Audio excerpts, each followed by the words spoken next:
think we're all primed. We've been talking about chimpanzees and their predilection for tearing off phalluses, I think. Due to their quick twitch muscle strength, yeah. Okay, all right. So, hey, look, we like to cover a wide range of topics. Just like... Yeah.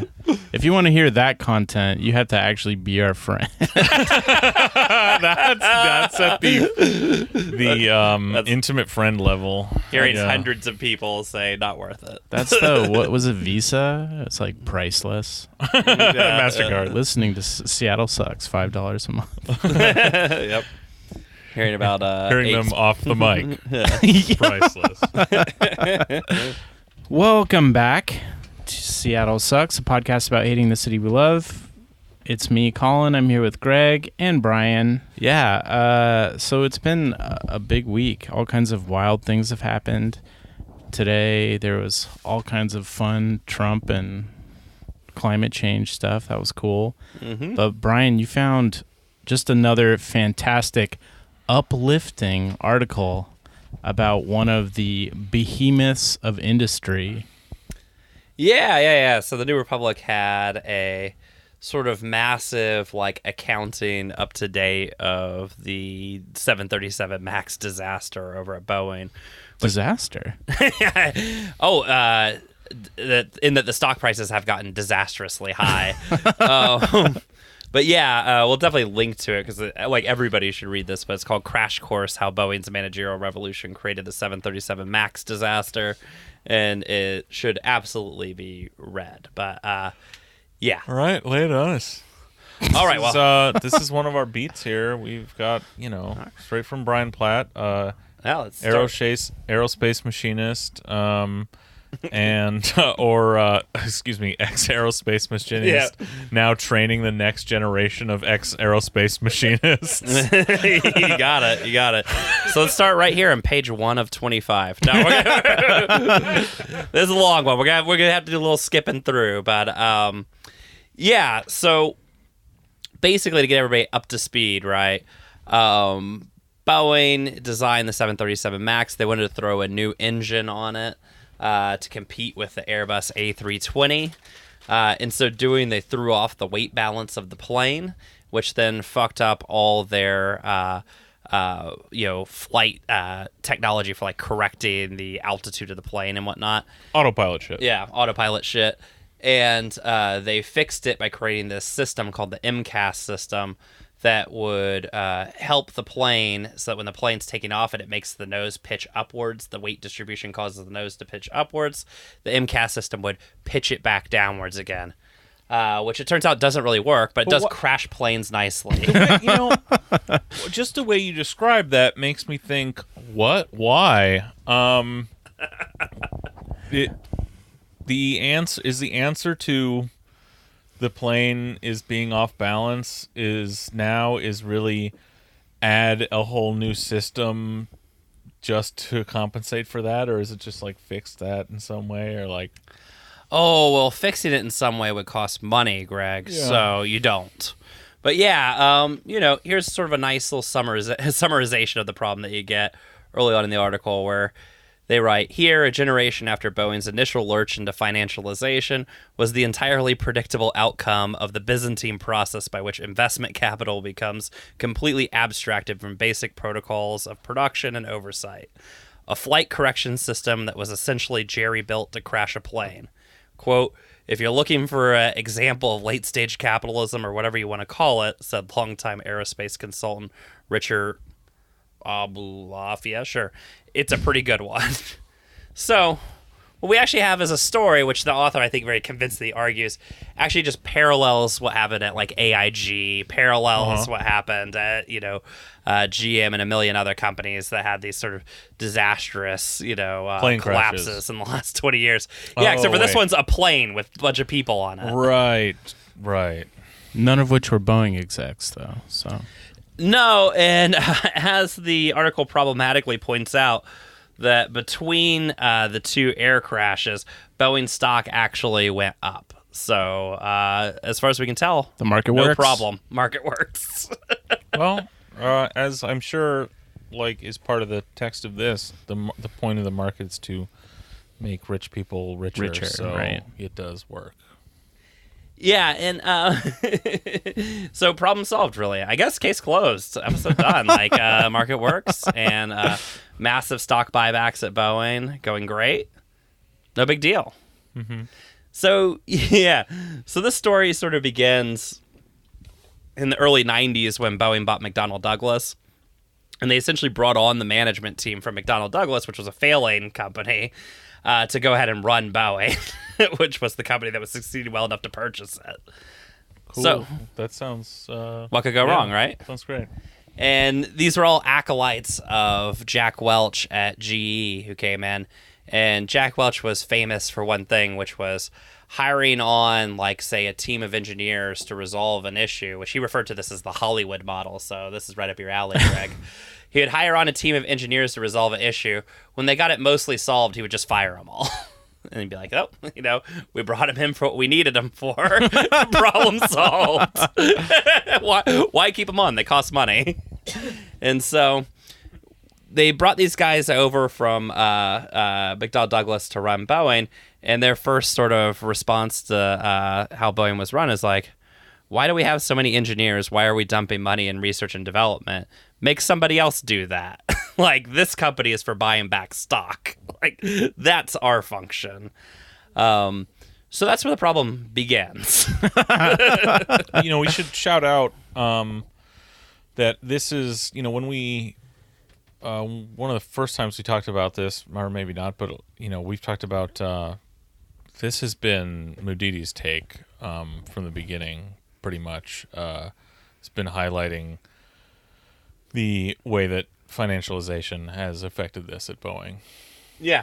Well, and basically money that they had saved by dumping engineering departments and stuff all got just plowed right back into stock buyback. So at one point, in the mid 2000s, they were dropping, $10 billion a year on stock buybacks, right? So in 2009, when the economy was collapsing, Boeing I think spent $15 billion. They have the number, and you have to dig it out, $15 billion in stock buybacks, right? That's amazing.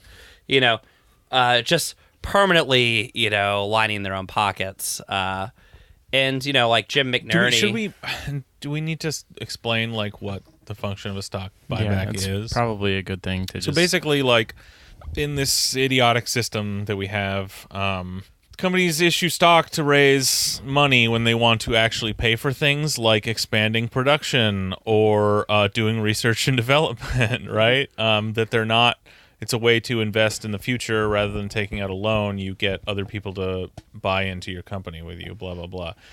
When you have so much fucking money lying around that you don't need to sell any more stock to make that money, and you don't want to put it into anything to improve the quality of your business, what you can do is buy back the stock. So the company essentially goes on the stock market and buys shares from people who own it as the company, which means they return to the company, which means that stock then ceases to exist, essentially, shrinking the amount of stock that's out there, which means everyone who didn't sell their stock back to the company, such as the executives and anyone else, sees their share in the company, their percentage share that they own of the company go up, which means their stock price goes up. So it's really just a way. So if you think about that loop, then it's just paying out to the capital class that happens to own that company. Largely that's driven by the fact that these executives have a huge part, as we know, of executive pay at the top corporate level is in stock. Basically, they're just handing money to themselves. Yeah, and the way it functions too is as you're saying, the majority of CEO income is through stock, right? Yeah. Stock options. And so what they figured out was, in the old days where you might just say I got the board to agree to give me as CEO and themselves an enormous yearly raise, right? We're just going to give ourselves a 200% yearly raise. Yeah. Right? Where that became bad because people could see it and they might get mad at it. Yeah. They then just proceed to do the exact same thing to the stock buybacks, which had a additional bonus in that the tax rate, the capital gains tax rate, was much lower than the income tax rate. Which is I mean, because that's capitalism. Capitalism's at the top. Everything in our society prioritizes the needs of capital. Hence, capital gains taxes are low. The other thing about this funny little loop they do here is the effect is the stock price goes up, which in corporate America is the one and only metric of success in itself anyway. So they're doing that. So they get to say, this stock has shot up this quarter, and they get to divorce that from the fact that they just pumped money to them into it to do that. So it's just a trick that happens to enrich them. But they get to say, look, we're doing great. The stock price is going up. And so they've been able to say that for now decades and say, like, look, stock price is going up, so we're doing great. We're doing great. We're doing great. Well, all along, we think of the stock market as a reflection of the economy as a whole, which as we know is bullshit, but also, and it's becoming increasingly clear, it's totally not related to the actual value of a company, because the health of the industry. No, because look, like they've been able to keep their stock price pumping up, but all the while they were to do that, they were clearly, we know, gutting the company to make it essentially worthless. And this is what Mudidi said in The Stranger, was like, they basically sold off all their assets and essentially are worth nothing. And now, because of that and all this other stuff, they crashed these planes. So they're really, really worth nothing. Yeah, and it's always that thing of, like Enron stock was soaring until one day it wasn't, right? Yeah, and, WorldCom and, AIG, whatever. And, and that's sort of the, like, parallel they're drawing here of, like, Boeing's running the exact same way. It's just instead of losing everybody's pension, they're just like fucking killing everybody. And homes. They're just building a giant coffin and then crashing it into the ground. Yeah. And so one of the things they talk about is this cultural transformation that comes with the financialization of Boeing in the 90s. And they have this sort of interesting paragraph here, right? So this person, Stone Cipher, whose first name I can't remember, and we're not going to find it. Who cares? Harry, apparently. But anyways, Stone Cipher was the first of these like McDonnell Douglas CEOs to take over at Boeing. And so he writes, Stone Cipher's other big cultural transformation was focused on maligning and marginalizing engineers as a class and airplanes as a business. Quote, "You can make a lot of money going out of business," was something he liked to say. Jack Welch had been famous for transferring upper managers from, say, GE's locomotives division one year over to plastics the next, and to jet engines after that. Stone Cipher wanted Boeing's upper management to view planes with that same cold detachment, to not, as then Chief Financial Officer Debbie Hopkins explained in a 2000 Bloomberg interview, get overly focused on the box, i.e. the airplane. And so, Stone Cipher's sort of managerial tactic was, you guys care too much about the plane. We don't care about the plane. Our job is to essentially enrich the stockholders, right? And basically ourselves, right? And, giving too much of a shit about what we're actually making, that's the problem, right? That's what causes you to get precious and building things and stuff like that.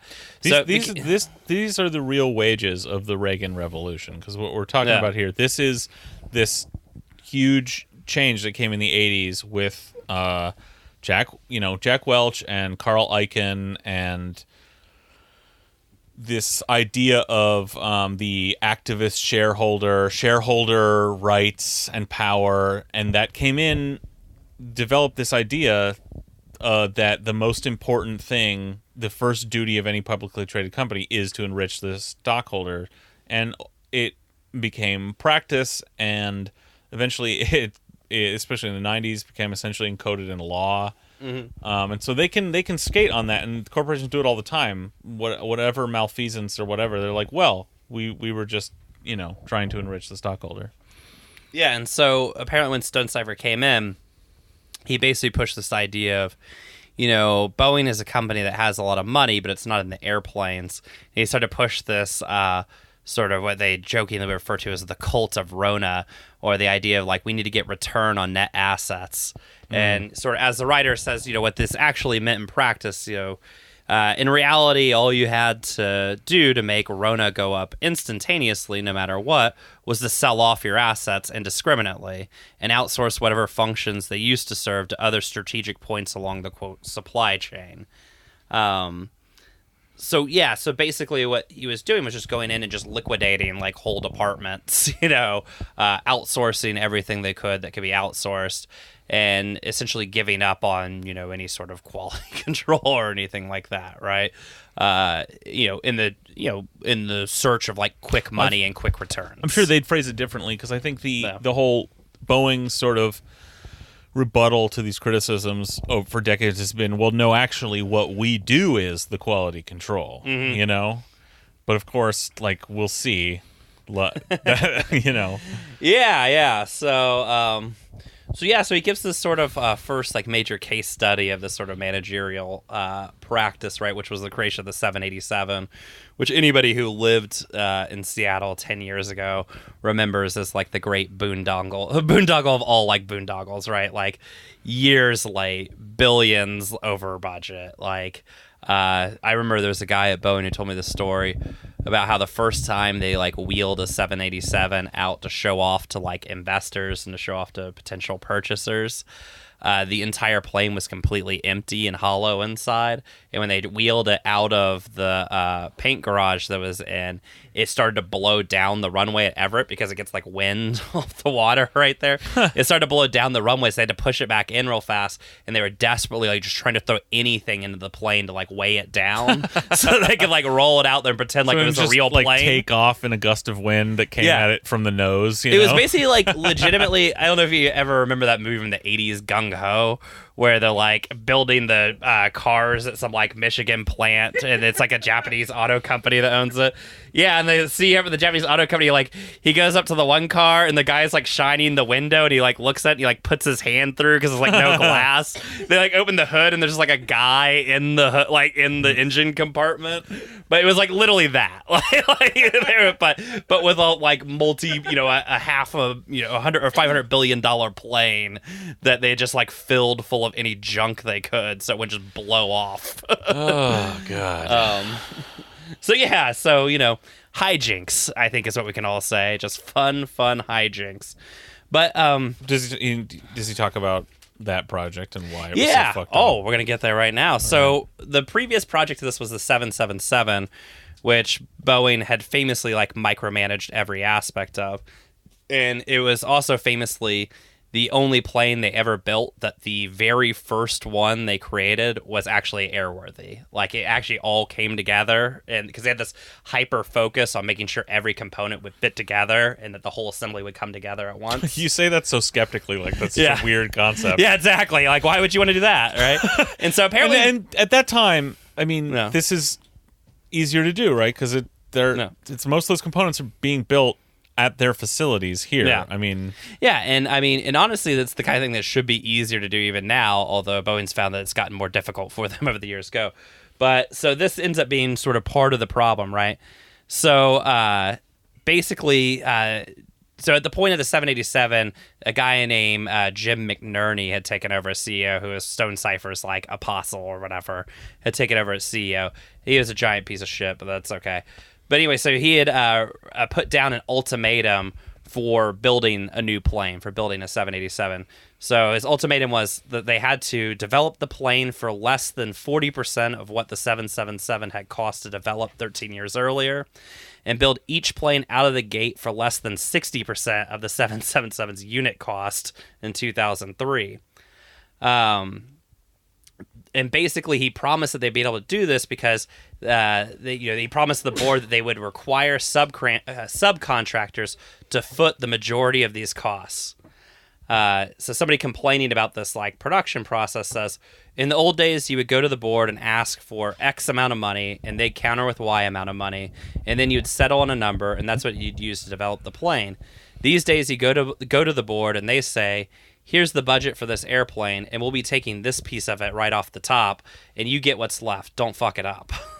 So basically, he came in and and this is something we can get into a little bit here in a second, but just fantastically out of his own brain was like, oh, yeah, we'll build a new plane, but this time we're going to build it for less than half the cost of the previous plane. What is he basing that number off of? Management? Absolutely nothing. Just as fucking, like, I built a vision board, and it says that we're going to hit this mark. He probably had incentives, bonus incentives. Well, he probably. I mean, that's leadership, right? Yeah. That's just going in and knocking down doors, manifesting your reality. I mean, that is what management is. I mean, it is arbitrary nonsense. Yeah, and I mean, it's kind of funny, like at my former shop, which is, let's just say, having some tough times, this was a thing that came up all the time. I remember they would do stuff like, force out all the older machinists because they didn't want to pay them what they're getting paid and hire in like 19-year-olds, which of course would lead to like, production disasters along the line. Workers' comp claims. Yeah. Yeah.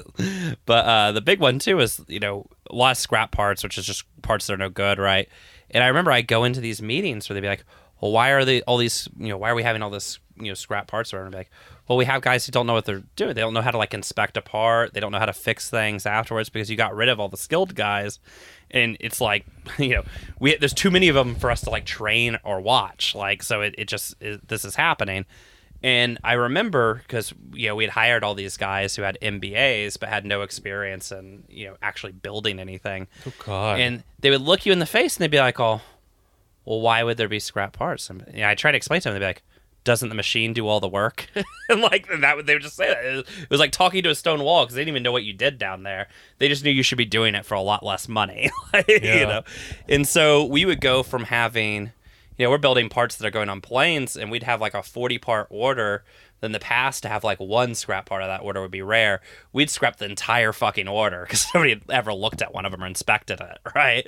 And so, each part's probably $3,000 a piece, and we'd scrap 40 of them in a row, right? We'd have guys running $3 million machines who had just taken the job after leaving Taco Bell, right? Like they come from Taco Bell to running a $3 million machine.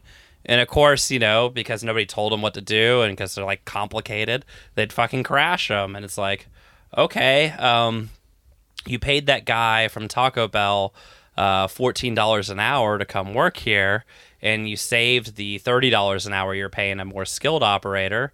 Cool, that's, whatever amount per year, what, 35, 40,000 a year maybe at most. And it's like, he just crashed a $3 million machine that's going to cost you about $500,000 to get up and running again, But again, they would just look at you and be like, but why did the machine crash? And you try and explain it, and they'd be like, but they're not supposed... I remember I literally had the conversation with the guy, looked me dead in the eye, says, but they're not supposed to crash. And I was like, well, shit, you got me there. Like, why have car insurance, right? Cars aren't supposed to crash. Like, fuck, hell, damn, airtight. Got me, right? But but this is like the logic that like it runs all these industries. They're doing extremely complicated things. You said it right there. It's this is what they teach in business school, all of which should be bulldozed to the ground. Yeah. Oh yeah. Yeah, because their whole thing is like just never trust a business school graduate. Yeah. In any capacity. Yeah. Never speak to one, actually. Yeah, really. Yeah, and their whole logic would be like, oh, you have 10 guys working in an area? Well, we'd make more money if we just had 5 guys working in that area. And you could spend all day trying to explain, like, no, these people are actually like, doing things. You can't just like get rid, like 5 people can't do the work, and they just be like, just make it work. Just make it work. Just make it work. It's fine. Just do it, And they do it because they have like active. I mean, here it's a lot of because they interview a lot of engineers. It's a lot of woe is me for SPIA and the engineers. But like these people do just have contempt for workers generally. Oh yeah. Like which they would show over and over again. And yeah, I mean, it's like vision board shit though. Of like, well, if we just believe in it, guys, and we work hard enough, it'll get done. It's like. No, like doing a particular operation actually takes a set amount of time. Like time, that time adds up. Like people physically can't do, like, I can't be into. I had a manager one time who came out on the floor, and I was working on one machine, and the pallet was coming down on another machine to be unloaded, and he looks at me and he's like, "Oh, why aren't you unloading that pallet over there?" And I looked at him, I was like, "Because I'm here." And he just stared at me like I was the crazy one. I was like, I can only exist in one location of physical space at any particular moment. God, For now. For now, exactly. He's like, we're working on it. I wouldn't be surprised if all these layoffs at your company are just like an elaborate plan to get rid of you, Brian. Oh, probably. But let's just say that when I switched departments from where I was working on the floor to going into training, I was not missed by the managerial staff. Yeah, I can believe that. But yeah, I mean, so the same thing was happening with the 787, where they literally were just going to vision board it and be like, I dreamt on it, I believed in it, I read The Secret, it's definitely going to work. And the end product was that the 787 was an enormous fucking disaster. Like, nothing would fit together as far as the actual framing of the plane.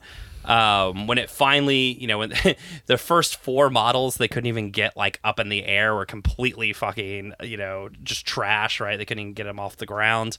It ended up being 3 years late, and Boeing has been kind of a little bit tight on this for obvious reasons. But the general estimate is something to, along the lines of $30 to $50 billion over budget. So, a massive like boondoggle compared to previous projects they'd had. I mean, clearly, not even close the most expensive plane they've ever developed, which is curious since they began it with this cost-cutting dream. Well, the cost-cutting thing, it comes from a real like concrete place. In this whole way of looking, this sort of management view of the world, motivated by sort of a detached capital class and then reinforced by business schools. But the idea basically is there must be enormous waste in this system. Because, look, hey, there are labor unions exist. They've been asking for things for decades. I walk down on the shop floor and I see people, not only doing one thing, and not everyone I look at is running. Yeah. And like sweating their brow. So thus, what do you do from the top? You can't micromanage and fix all these. You can't like do seminars and like motivate people. No, you just do what we believe in America. You just turn off the spigot. You don't give anyone any choice. You go, this is what it is going to be. Deal with it. And your assumption as management is, well, the system will have to find its own waste and fucking deal with it and get rid of it. And then we will have the same product come out in the end, but without all the bullshit waste. 40% in this supposed case here. Well, in this case, 60% was what they thought the waste was going to be, which is, fucking unfathomable. Yeah, but, it's madness. Yeah. Well, you got to figure they expect that that's number's going to go over budget, Obviously, yeah. Unless it's some terribly run like shithole outfit that doesn't make any sense and isn't producing a good product, there's not going to be 50-60% of waste in that system. And it's insane to think that that would have been the case at Boeing. Yeah, and certainly if it hasn't become abundantly clear yet, all these management types of MBAs and stuff are extraordinarily stupid. Oh yeah, people, dumbest people alive. Yeah, absolutely. Which is key and critical to the story. But yeah, the thing about like people running around is like such a critical thing, because like at my company, that was part of the problem was they would walk out on the floor and they'd see guys who were just like sitting at the machine, maybe like casually checking a part or whatever, and they'd be like, well, they're not like moving quickly or anything like that. And since I don't see like kinetic movement, they're just loafing. They're not doing anything. Which is fucked up in two ways. First of all, having that disconnect, not knowing what actual work looks like, which and almost real like funny, you have no idea what your company does, or what what work is. Yeah. Real funny coming from someone in management who works in an office and knows they fuck off most of the day. Oh yeah. Literally doing nothing, which is not what happens on like a shop floor. But not being able to identify, and this is something I just have no understanding of, not being able to identify, because you see it at any job, right? Someone who just can't like see that someone is working and that they're diligently working but thinking they're loafing. The other part of it that is maybe more disturbing is you got to figure, what do they imagine work should look like? And what it is literally everyone, every minute of the day is like their heart racing, scurrying through tasks, trying to do as many things as possible at once 100% of the time. And that they are on the clock, otherwise it's time theft. It's an Amazon warehouse. Yeah, exactly. Now they've figured out how to do that at Amazon, and it takes in like micromanagement by artificial intelligence. Yeah, well, their problem with like Gone with the Wind's reimagining of the South is that the slaves aren't working hard enough. Like, they watch this as an HR film about how to like they need to motivate those workers.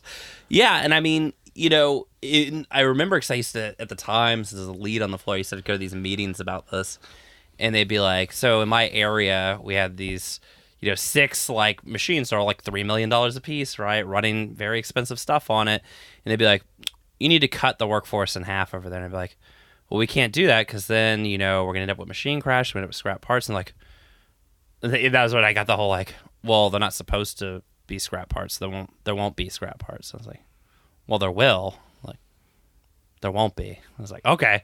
So they cut it in half. And of course, the things I said would happen all happened. And their response to that was like, well, why aren't people checking their parts anymore? It's like, because nobody has any fucking time. What do you think people are doing when you're like, I just see them standing around. It's like, what do you think they're doing? They're actually like inspecting stuff, like, but they can't anymore. You made sure of that. Like now nothing gets checked, right? Which, by the way, people should think about this. The planes you're flying on, the cars you're driving, probably extremely minimal inspection happening on that because people just don't have the time anymore. Yeah. All that shit got just jettisoned. So cool, So basically what you're saying is, I'm just trying to like understand this picture. So you're talking about some kind of massive CNC machine, right? Of some kind. House size CNC that is machining a part, and the idea being you need to look at that first part that comes off after you program it, make sure it's not fucked up, and then the second and third one, and then several down the line. But instead you have no time, so you're just like, I programmed it, the machine's running, let it crank out 500 of them, and if it wasn't right that first time, then it was not going to be right on those 500. Well, and even like things happen that and things that will happen that like, the fifth part in the order might fall out of print, right? And now all the ones after that are out of print too, so you have to keep checking. Keep checking every The other few thing parts, too is, if you had a $3 million piece of machinery, you probably want to catch any problems that it has before they become huge problems, right? Because say like, somebody crashes a spindle, right out the gate, that spindle's $200,000. Now, every second that machine's sitting, you're also losing money, right? So, there's expensive stuff, right?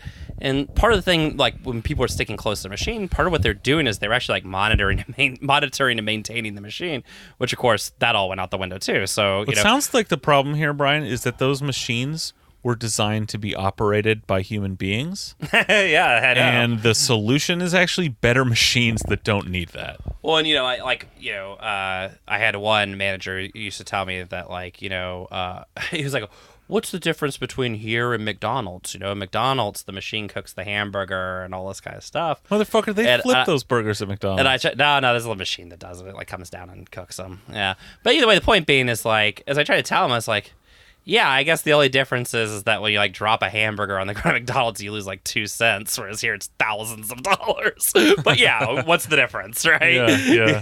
I mean, just a little thing, but yeah, I mean, that's the management mindset, and that's what's going on at Boeing, right, during the 787 project that's creating this just enormous disaster. And then the thing that ends up happening immediately once the planes get up in the air that is now completely lost to time is the cockpits start catching on fire. Because their batteries catch on fire. And the lithium-ion batteries catch on fire. And there was a little tidbit in here, which, here it is right here, actually, that I had not known about from this time because it's all been lost to the sands of time. But they're talking about the subcontractors tasked with manufacturing the 787's battery chargers struggled to meet Boeing's specifications. And ended up burning down an entire 10,000 square foot plant in the worst chemical fire in the history of Arizona. So extremely cool. Extremely cool. So things are going well. Worth it. And so the thing is, it's like the author's like, so the 787 was such an enormous, like, historical disaster for Boeing. Like, how the fuck did Jim McNerney keep his job? Like, how the fuck did, like, anybody keep their job, like, at this point? And they say that it actually happens at a very fortuitous time. So, continuing here. By the time test flights began to suggest fundamental problems with the plane's architecture, it was 2009, and America was in the depths of the worst recession since the 1930s. Investors, voters, and regulators had all become inured to that sort of thing. So McNerney held on to his job for the long haul, ultimately raking in about $250 million in compensation while at Boeing. In one of his final acts, he restored the company's stock buyback program 6 months after the FAA lifted the grounding of the 787. Between 2013 and 19, Boeing would spend more than $43 billion buying its own stock, an additional $17 billion on dividends. So, amazing. Basically, their failures ended up just all getting covered by the fact that everybody was looking the other way because the banks were busy, doing the same things Boeing was doing, fundamentally destroying the world economy, throwing people out on their asses and shit like that. And so Boeing just ended up skating by this giant disaster. Those of us in Washington, it doesn't get mentioned in the article, will remember, though, a few years after that, the state of Washington granted Boeing $9 billion and what can be described as fucking robbery, extortion. But yeah. Yeah, it was at fucking gunpoint. Yeah, and basically stole $9 billion from the state of Washington. That's also how they helped to kind of cover some of their losses here, which was in addition to another $3 billion we'd given them, I think, in 2003 as well. So, remember when the state says they don't have any money for anything, they seem to have no problem finding that. But, so the 787 disaster ends up just going completely by nobody cares as far as they're concerned. Giant success, right? Because they all still have their jobs, so it must be a huge success. Their stock. And yeah, their stock price. They probably took that $9 billion and plowed it right back into stock buybacks and gave themselves a big bonus. I mean, we know the numbers. They did. I mean, yeah. There's no other way to look at that. Yeah, and I mean, in this person point, just to show you like how dark some of this is, they point out 2 months after the Lion Air crash, which is the 737 MAX crash, the board authorized the company to plow yet another $20 billion into buying back its own stock. So, at no point has like any amount of disaster befallen them have affected them in any way or made them give a shit in any way about how they run things, right? Well, in a way, from their perspective, and from their only priorities, that's their way of dealing with that. They're going, oh, this could be a problem for our company, meaning for our stock price. Yeah. So we better buoy that by committing more money to buying back the stock. Yeah. Which even just committing that getting out publicly, like that right there is going to affect the stock price and prevent it from falling, knowing that Boeing is saying they're about to make the stock price go up. Yeah. Yeah. So that sort of brings us to the 737 MAX disaster, right? Which is essentially the Airbus A320 buys this new engine. So Boeing can't build its own engines because of a monopoly lawsuit that they lost in the 50s. So they have to buy them separately from a third party. And the engine is something like 20% of your plane costs, so it's like not an insignificant thing, right? And the Airbus A320, they bought this new state-of-the-art engine that could provide more power and apparently had like greater fuel savings than what Boeing was using, right? So feeling that they were losing market share, which they absolutely were, because during the past 20 years, instead of focusing on market share, they're focusing on selling off all their assets and buying back stock. They decided that they needed to jam this new engine onto their new 737 MAX. The problem being the engine... they had designed the plane, this brand new plane, for one engine. At the end of the process, they go, we want a different one. Shit, let's switch the engine. Yeah, and so the problem being the engine's bigger. So if they put it on the plane as designed, it's going to be hitting the ground. Well, it sounds like the problem might actually be that when they started the design process, the numbers in the budget were so low that they ruled out a better, more modern, more fuel-efficient engine at some point that clearly would have been available as a future possibility to put on the board. And they said, no, that's going to be too expensive. Because, like... It's actually much stupider than that, Greg. So, the reason why the engine is going to hit the ground is because they have this landing gear system that they've been using that had been grandfathered in by the FAA, so they didn't want to redesign it. They could redesign it to lift the plane up a little bit higher and make it taller, but then they would have to have it looked at by the FAA again, and there is some indication that... maybe there might be some problems in doing that, right? That they might have had some issues. So they just were like dead set on not running it by the FAA again and just kind of living off this grandfathered status. So this is an old landing gear system from earlier planes that they know if they get another look at in the modern... Yeah, there might be problems. Right, because standards... Too much red tape. This is the real standards have gotten more stringent and more information has been learned since these were first introduced. So what they decide to do instead is they build a mounting system for the new engine that essentially holds the engine well, Greg, you're our boat guy, our ship guy. What's the forward part of the plane, not aft? Well, the forward part of a plane is the nose. The farther forward would be the forward way to describe it. Jesus Christ. Never mind, Greg. Yeah. We gave you a time to shine. This is what you do with it. A plane does not have a bow. Well, fair enough. All right. Yes. But anyways, so they had to essentially hold, if you can kind of imagine the engine's like holding out in front of the wing so they can buy some space for the like engine to stick up a little bit, right? That it couldn't do if it was underneath it. So in doing that, it actually really critically threw off the balance of the plane, the weight balance of the plane. So this is incredible. So first, I still come back to the fact that they should have looked ahead when they were designing this plane and said, we should probably have a modern engine on here. Second, they're like, well, no, fuck that. Okay, now we need to, but rather than just replacing the fucking landing gear with a more modern landing gear, they're like, no. Let's literally throw out the first rule of aviation. Balance. And fuck up the balance of the plane. Yeah. So anyways, so you could probably forgive Boeing for the engine thing since that's all third party and they maybe don't know this is coming out or whatever.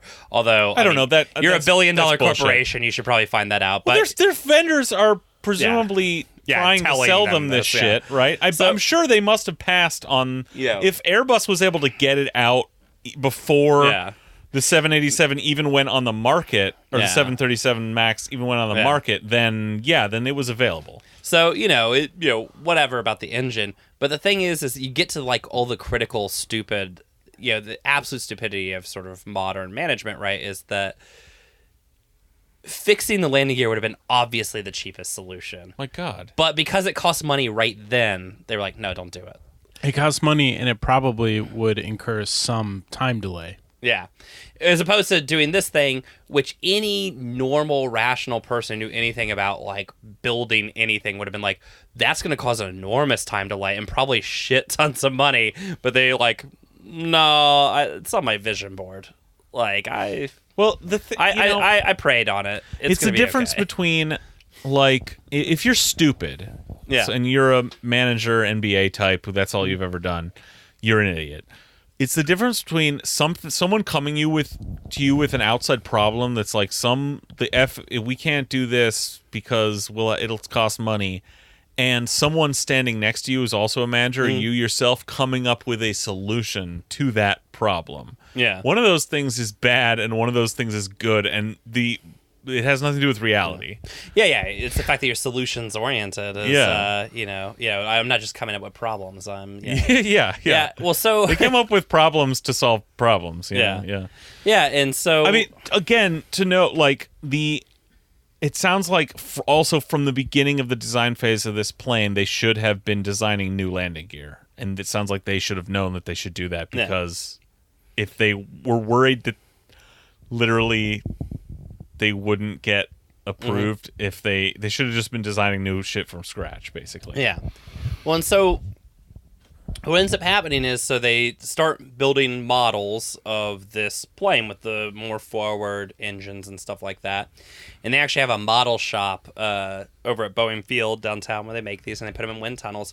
And when they put it in the wind tunnel, what they noticed was, because the weight balance is all fucked up, the plane had this crazy tendency for the tail of the plane to pitch downward, like insanely, and kick the nose cone way the fuck up, and essentially send the plane into a death stall. Right? Love to stall. Yeah, and so whenever they would test it and test changing elevations, like what if we did this or that, it continued to have this problem because it was off balance of just pitching the nose straight up, right? And so apparently people in the testing division were like, hey, this is, a problem, kind of like a crashing planes kind of problem. And Boeing's response was like, fuck it, don't worry about it. We'll just get those nerds in software to fix it. All right, so Boeing then decides to, somewhat in secret, create the MCAS system. Well, presumably, if you have an autopilot system and you turn on the autopilot, it would be, based on a simulated model of that plane and a lot of data, and it would be taking in data from a lot of sensors, and it would maybe be able to compensate for whatever problem that is. But that's not that's not the issue here. The issue is when a pilot is actually flying the plane. Yeah. It might. So the MCAS system is not an autopilot, which is the thing that's dangerous about it. It is essentially a safety device, right? That acts whether the autopilot's on or whether the pilot's flying. It goes ahead and acts, right? So they go ahead and start designing this in secret because they don't want it to get out that the plane has this horrible flaw in it. And apparently, because they've gotten rid of a ton of their engineering departments and stuff like that, they go to what is described in the article as a coding sweatshop in India to go ahead and get this code pounded out for this thing. So in the process of getting this code pounded out for it, it starts to take on these bizarre characteristics that nobody up to this point can quite explain, which is when it thinks the nose is pitching up, it'll immediately pitch it back down, but then it has this weird failsafe where every 5 seconds it tries to pitch it down again and again and again. Well, it's just ad infinitum infinitum until you and apparently even if you correct it, it'll try and pitch it down again until you turn it off. All right? Now, the problem being well, at least a plane doesn't pitch its nose up in the air at any time during normal flight. Yeah, exactly. There'll never be a situation where its nose will be more than level. So, well, at least not for long. Yeah, exactly. So this leads to what ended up happening with the first plane crash, where the pilot apparently had, recovered the plane several times prior to it eventually crashing. They'd had a similar problem in Indonesia, actually, right before the first the Indonesian plane crash. Flight had left earlier that day, where the pilot basically was fighting the MCAS system the entire way in takeoff, and then eventually was able to figure out how to turn the thing off, and they just flew the thing manually the entire rest of the way. But the thing that fucked them all up was none of the pilots knew the MCAS system was there.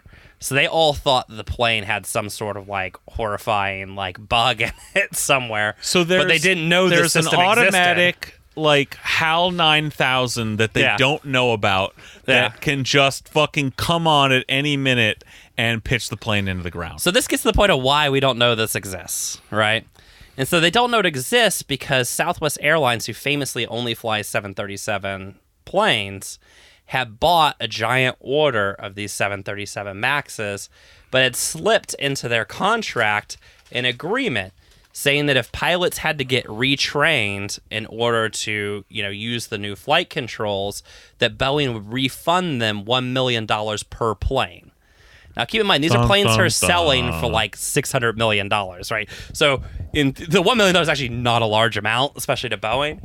But because of that $1 million refund, Boeing management had issued an edict saying that under no circumstances was this plane to come out with, to require any sort of retraining. Like, they were just not going to pay for the retraining, right?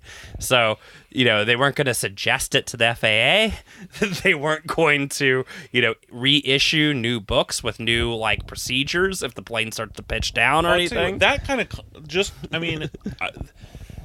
that kind of clause in a contract, first of all, Boeing, should never taken something like that, but also it shouldn't even be legal because there's just an obvious conflict of interest and conflict of interest that is created by that. That's that shouldn't. Yeah, the FAA should not allow shit like that. Well, I think the main story here is going to be the FAA's complete lack of attention or concern whatsoever for anything that was going on over at Boeing, which is part of the problem. Which, as we had talked about in previous episodes, Boeing and other, manufacturers of items and goods are largely left to police themselves, and they usually have an employee on staff whose job is to report to the FAA. That employee being paid by Boeing or whoever the employer is, creates an obvious disincentive for reporting the person who's paying you. Yeah. Presumably you will not have your job long if you report this kind of information, right? So they have this system that's designed to crash the plane. It's put in there without telling anybody about it. Unfucking believable. And all that in order to save what amounts to like $30 million on a multi-billion-dollar purchase, right? A purchase order. So the first plane crashes. And at this point, Boeing knows why it crashed, right? So it's not and apparently engineers at Boeing, too, who were privy to the problems, were very vocal about the idea, no, we're pretty sure we know why this crashed. But Boeing decided to go because it was in the third world. They decided, instead of owning up, how about this? How about racism? Tried and true. So Boeing, immediately knowing that it wasn't the case, starts telling the story that this is just foreign pilots who are stupid and don't know what they're doing. They don't have MBAs. Yeah, exactly, right? So they immediately just start slandering all these pilots. Which, there was one guy who writes an aviation blog who, detailed these crashes and the sort of cover-up of them, fairly well, who basically says, I get so mad at Boeing trying to tar this captain when he was actually the most proficient pilot of all of them. Basically talking about the absolutely insane level of work these pilots are putting in to try and save these planes. And the Ethiopian plane, we actually know the main pilot was fighting the MCAS system and had recovered it a couple of times and had he knew that something was going on with the flight controls, and he had immediately pitched it over to, pitched control to the co-pilot and was apparently feverishly going through their notebook, or essentially the plane manual, right, to try and figure out how to turn off any electronic controls that might be on there, so they get it into manual mode. So they're probably, and then they crashed it 30 seconds later. They're hitting every switch that controls the autopilot. That's autopilot off, autopilot off. Yeah. But this is some other system that's not their autopilot, that is some ghost in the fucking machine that they can't kill. Yeah, and so you have to type in, and it's not it doesn't have a, because it doesn't have, there's not a panel with vinyl lettering on a thing with a switch. This is something you have to put in a key code, a code combination, hit enter on your little apparently it's a fairly elaborate set of maneuvers to turn it off, and the thing is you have to know where it is to turn it off as part of the problem. Yeah. And so Boeing had famously, more than Airbus, historically had given a lot of the flight controls to the pilots, right, and basically said everything can be turned off, even things like stall speed, warning systems, you can turn off. You could turn that off and actually fly this plane to a stall if you wanted to, right? To try and give the pilots the maximum amount of final say in what could happen. And so as they talk about here, the pilots dangerously not knowing what the system was or anything like that, They give this sort of accounting note. The Lion Air pilot was certain that he could turn off whatever was trying to crash his plane, so he temporarily handed over the controls to his co-pilot and scanned the manual. 90 seconds later, everybody was dead. And it's this thing of like, the pilot even was like, oh, there's a Boeing plane. Like, there's definitely some way we can turn this off. It is desperately trying to find in the manual. Of course, Boeing did not include anything about the MCAS system in the manuals because that might require them to have to retrain the pilots, and that might cause them to lose like $30 million. So they just didn't do it. So we start to see like how the tragedy is going to play out. Fuck. So they blame the pilots, and then they come back and they say, so here we go. We got this paragraph because they blame the pilots and they talk about how for American pilots it would be different, right? So, indeed, most of Boeing's response to the MAX disasters has involved disseminating a kind of misinformation and doubt that makes the crashes look more complex than they really are. In the words of a Boeing Vice President Mike Sennett to the American Airlines Pilots Union, Boeing simply didn't want to overload the crews with information that's unnecessary by including the MCAS system in the manuals. Sennett also suggests... Wow. He said this after the crash. After the crash. After the fucking crash.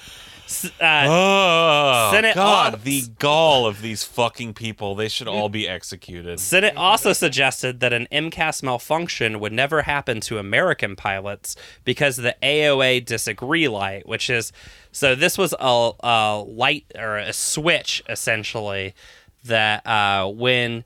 the avionics equipment is getting like mixed messages about where the nose cone is, it'll pop this warning light on and you can hit the switch that'll turn off those systems, right? So the author then writes, that part turned out to be a lie too.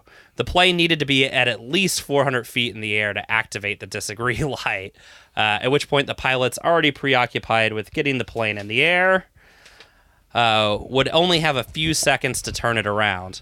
But the idea that some safety feature existed that would have saved American planes perpetuated the fiction that an MCAS crash couldn't have happened in a civilized country, even if its pilots were ill-informed enough to fail to remember the runaway stabilizer checklist, right? Is this one of the, like, extras that supposedly this was the extra that they did that the like other so airlines this is buy. Something that you could, this was a little upgrade, like power windows that you could buy. It also, as they've mentioned here, doesn't work, so it also would not have saved anybody in those flights. But again, it was just a little bit of bullshit to essentially throw it off of like, well, it's this uncivilized, like savage countries, what can we do, right? And this is always Boeing's move, right, is to blame the pilots. So, yeah, cool, right? So, I would love to say, like, no one ever again in history will ever buy a Boeing plane, because you'd have to be fucking nuts to do that, but I just don't trust... I think the markets actually work and will continue to enrich rich people, and so for some reason, airlines will eventually buy a Boeing plane again. Well, as they mention here, right when they talk about the Lion Air crash, they say, yeah, but what has pitched up nicely, very clever, is since its initial nosedive is Boeing's stock price, which, as the New Republic went to press, was right about where it stood a year ago prior to the crashes. Jesus. So, because Boeing, their immediate response, instead of doing anything about anything, was actually to engage in further stock buybacks to try and pump their stock back up again. Yeah, of course. They all took a hit, man. Yeah. So we have this sort of train of disasters that inevitably led to these crashes, right? I mean, there was essentially, no way that this crash wasn't going to happen. It's shocking there weren't more of them, right? And, who the fuck knows when Boeing will get this thing, back up in the air again, or why anybody would want to. So one of the things that happened afterwards is people then started talking about all the problems that were happening on multiple lines at Boeing. And one of the big ones that came out was... apparently, there had been lots of whistleblowers at their South Carolina plant trying to point out the numerous problems that were happening at their 787 line over there that have been happening for years and nobody noticed.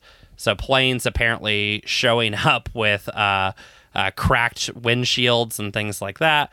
Also showing up with like bolts that aren't fastened and other like hilariously comical problems that come from essentially Boeing's fight with the IAM, the union here, right? They moved to South Carolina to get into non-union territory, and the whole point was to get wages as low as humanly possible for their assembly line workers. And what a shock. Workers who aren't paid shit don't typically do a very good job like when they're working. And right? they don't have, people don't understand necessarily that like one of the functions of industrial labor unions in the sort of post-war industrial boom in America was quality control, like training and quality and safety were things that the union infrastructure were watchdogs for. They demanded the best training. They helped provide it. They demanded that, you only put out quality work, and they were always looking out for safety. Like, this is a thing that unions did. They didn't just bargain for higher wages and benefits. They also did what management doesn't seem to want to do, which is insist on a good product. Yeah, and so, as all this information is coming out, Boeing, again, is leading this sort of massive disinformation campaign. And so here we, again, from the article, starting almost immediately after the Ethiopian crash, Daniel Elwell and Sam Graves, respectively, the then acting FAA chief and the ranking Republican on the House Transportation Infrastructure Committee, led a coordinated campaign to blame the dead pilots for crashing the planes. The crux of their argument was that there was nothing to see here, that correct execution of the runaway stabilizer checklist would have saved all 346 lives. The Wall Street Journal, you talk about how the press joined in particular, homed in laser-like on matters of pilot behavior, even managing to transform the impossibility of manual flight under the conditions of the Ethiopian crash into a story about the FAA's new concern that female pilots might lack the physical strength to try the old-fashioned way, or to fly the old-fashioned way, sorry. Which comes to the story of there was a manual crank to fix the stabilizer. If you have a stabilizer that's running away, which is actually not the problem with this crash. But at takeoff speed of over 250 miles an hour, you physically can't move it, which somebody did a simulation of it where it took him and another man putting their full body weight, essentially kicking with their feet to like knock it back 1 degree. Yeah, this stuff these are massive planes. They have to be fly-by-wire. You can't actually And so it's control them. It's impossible. Yeah, and so but this was the sort of cover-up that was coming, and so they continue. What had been a tidy fable about good and greed, up there with OxyContin and the Ford Pinto, one of the simplest ever told about the perils of following orders from investor managers, was gradually dissolving into incoherence and uncertainty, right? So essentially, which has worked. I mean, talking to people in the industry and stuff like that, they're all convinced these are just dumb shit pilots from some foreign country, and amazing. We're all being held hostage by them or whatever. But I mean, they're like misinformation campaigns work because who is going to say anything different that has like a larger voice or whatever, right? And so, in a sort of summary of what Boeing did, they write, Boeing had manufactured a self-hijacking plane, and in a display of grotesque cowardice, it had chosen to disseminate to pilots a checklist for counteracting the self-destruct mechanism that had killed them even faster. The Seattle Times deemed it a nightmarish outcome for Boeing and the FAA. But that's the thing. Even after the crash, they're saying use this checklist, right? Yeah. That they know isn't the problem. Yep. And won't work. Yep. Fucking amazing. So yeah. People, this could happen to any plane at any minute that they're flying out there. Mm-hmm. And they're like, yeah, but it's not supposed to. Yeah. Yeah. Or what they figure is, now that this has happened, all the pilots are paying attention. The pilots' unions are paying attention. So they can say this shit publicly, and all the pilots know, you just keep fighting it or something, you know? Yeah, because if you're a pilot, right, you know, the way you see it, right, is like, you know, that could be me, like, crash into the ground right there. So, you know, they're pushing on it, but, I mean, you know, Boeing's going to resist, you know, any sort of serious, like, costly change as long as they can. Now, you know, the question is, you know, they're already facing, I think, 60 different lawsuits about, you know, loss of life in these crashes. You know, I mean, this is going to cost money. This is going to cost them some money. Now, who's going to pay for it is a real question. You know, will the federal government just step in and buy out all the lawsuits? We'll see, right? But the real sort of end thing here is that Boeing stock is back to where it was, right? They've made a ton of money. And even if Boeing doesn't get the chance to do this again, like, it's just going to move to the next company in America that's going to do it, right? Like, every company is acting in this way, and it's just all sort of careening to the same fucking result, right? It's yeah, it's totally dysfunctional. Yeah. Whatever, you know, positive defenses of American commercial industry have ever seemed plausible are made ridiculous in the 21st century. This shit that you're describing is as fucking backward or more backward and corrupt and stupid than any sort of criticism of, like, the late Soviet period, you know? Like, sure. This is the same kind of, this is as stupid and dysfunctional as, like, what the sort of levels of management of a different kind that led to, like, Chernobyl, you know? Oh, yeah. Yeah. And, I mean, it's sort of the grand irony of Chernobyl is that Americans can only view that show, or can only, because of the Cold War, can only view that kind of programming in the context of a battle of good versus evil. So they watch it all and just say, like, oh, must be awful to live in one of those horrible Soviet countries or whatever where this thing happens because of that. And not anybody could, like, put together the obvious parallel of, like, yeah, this is, like, why Flint's, you know, drinking water is full of lead. This is why, you know, our banks are all fucking giant disasters that collapse. Yeah, the difference is before the disaster happened, it looked like Pripyat was actually a really nice place to live, unlike almost anywhere in America. Well, me and you, I remember, because we both, I think, finished watching Chernobyl at the same time, and we had this like long conversation about it. And I said, you know, everybody, there was that famous tweet online where somebody was like, oh, Chernobyl, this is what happens when you live under socialism or something. And everybody was like posted under it like, hey, Boeing's like crashing planes into the ground. Like, you can't drink water in like most of the Midwest. Like, like, I don't know if now's the time to be like dancing about like capitalism productive successes. But I remember me and you had the same kind of like reaction to Chernobyl, which for me, the thing that was like shocking about the movie was like seeing the like the state government do anything. Like, it was such a change from anything you would see in the United States that like they like literally mobilized the entire resources of the country to deal with like a disaster that was happening there. And for me, like, I couldn't help but think about Katrina and be like, wow, like, we couldn't do anything. Like, I mean, they just flat did not give a shit. And they just let people die and just did not give one fucking shit. We deployed Chris Kyle to the super guy. Chris Kyle was airdrop. Instead of well, it was where you were going. It was literally like the people like over Hiroshima, right? Like looking up in the sky and seeing the plane and just one parachute falling out, right? Like they were in New Orleans, they thought like maybe they're dropping water, maybe they're dropping whatever, and just one parachute came out and it's just Chris Kyle fucking shooting as he goes down, like, you know. God. But yeah, it's that, but I think that's the really obvious takeaway, I think, is that we are that, and just like we haven't had, you know, we've had all these natural disasters that we can't respond to. We've had these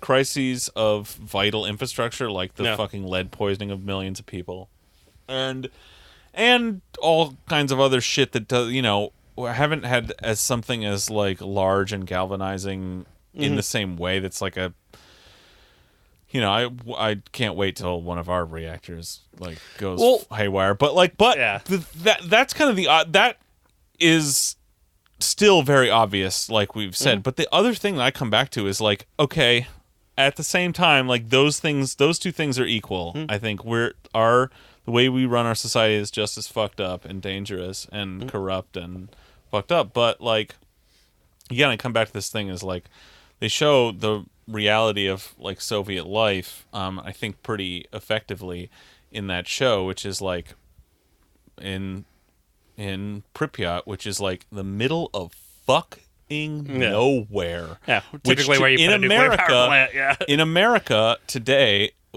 and there in that area of Eastern Europe now, like in the middle, some exurban like middle of nowhere industrial spot by any kind of like remote industry, like a mine or something.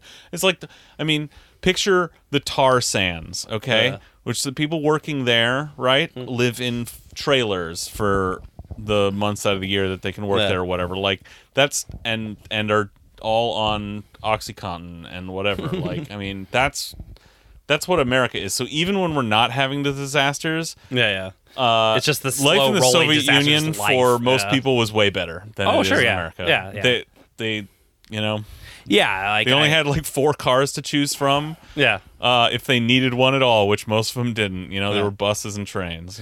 Well, the thing is that we always focus on the consumer choices, but probably aren't understanding. That tells you how hollow that yeah, I'll say that. Yeah. Like the consumer choices really are just a substitute for having like any quality of life. It's like you can play a lot of Xbox games, but basically like that's a substitute for like having any life outside of just going to work all the fucking time. But yeah, I mean, the funny part is sort of like the comical like sort of parallel between like anti-Soviet propaganda portraying the Soviet Union as really like kind of how America is. Like this funny way, like there was this really sweet 80s miniseries called America with a K. The principle of it being, or the thing behind it being, the Soviet Union takes over the United States. That's episode 1. And then it's like 10 years later, and you get to see the hellhole that 80s America becomes under Soviet rule. And it's so funny because it begins with like, a picture of a deindustrialized town in the Midwest of homeless people just sleeping on the streets, like digging in the trash for food. Holy shit, how have I never seen this? Sports and entertainment are used to distract the masses from like their declining quality of life, my God. And it's this horrible hellscape that, I mean, certainly in 80s Reagan America, and certainly today, you could never imagine living in. God, could we dodge that bullet? Holy shit. But yeah, people are regimented around like a war economy and stuff like that. Everybody loves soldiers, cops everywhere. I mean, who could imagine living like that? So yeah, it's pretty cool. America with a K. Check it out on YouTube. I think all the episodes are up on YouTube, guys. Holy shit. I can't believe I've never heard of this. Yeah, it rules. I watched it on TV as a kid like a real blow idiot. This one wide open. Yeah, that's amazing. I think it has Chris Christopherson in it. So, Ooh, hell yeah! Sweet Chapman. But yeah, so I think that's about as dark as we can get on Boeing. But everybody, like, seriously, it's fucking long, but it's worth the read. We'll put up the link. Go read the article about Boeing and New Republic. It's worth it. So, and also I'll come back to as we've talked about, Charles Medides, written a bunch of The Stranger kind of along these same lines in sort of smaller posts. And one thing that we talked about before that he sort of posited is that this has a potential, if this really crashes Boeing, whether they get bailed out or whatever, that has the potential to have a huge economic effect that it is having now. It's starting right now, as we know, like, people in your industry being laid off. That has the potential to have an enormous economic effect regionally. And that's at a time when, the housing market here, and certainly a lot of the country, but here is like ludicrously overvalued. There's a bubble there. And then there are also signs sort of nationally and globally that we may even be in a recession now that the numbers won't be able to tell the story of till like next quarter or something. Yeah. But like, this could be part of what brings down the global economy for the second time in our lives. It may be that other things trigger the global economy to collapse first, and then that really makes it impossible for Boeing not to just sort of implode in on itself. But either way, like, it's not good, man. We're all sort of like sitting on this like house of cards. The foundation's completely rotten, and we're just waiting to see what's the card that you flick away that's going to make the whole thing collapse. And no one wants that. No one invested in it wants it to happen. So the whole stock market is invested in the idea of denying that for as long as possible, so they can keep making money. But as you look into the Boeing thing and realize, and this was Mudidi's point, is that as you look into it and realize how precarious their position is, having liquidated every one of their assets and used all their cash to pay out to their stockholders, that they're basically a hollow company that literally now doesn't have a product.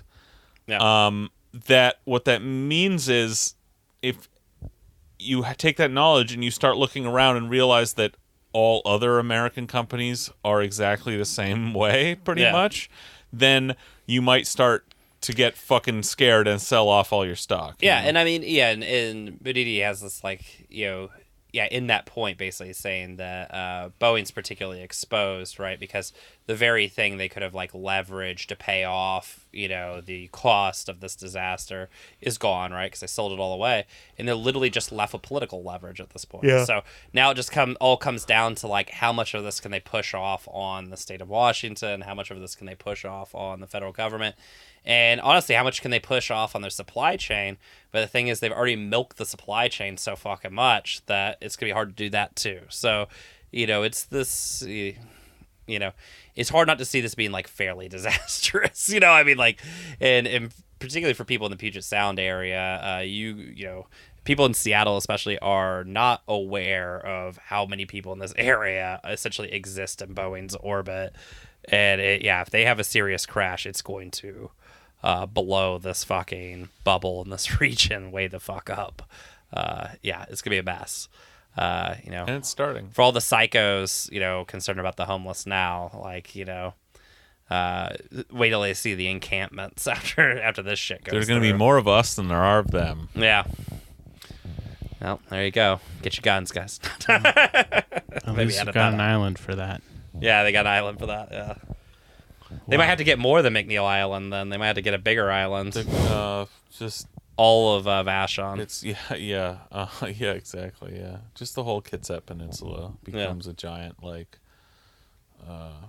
prison pseudo island. Yeah. Yeah. All right. Well, yeah, that was a dark tale. Thank you for that one, Brian. I think with that, we've pretty much exhausted our conversation for this episode.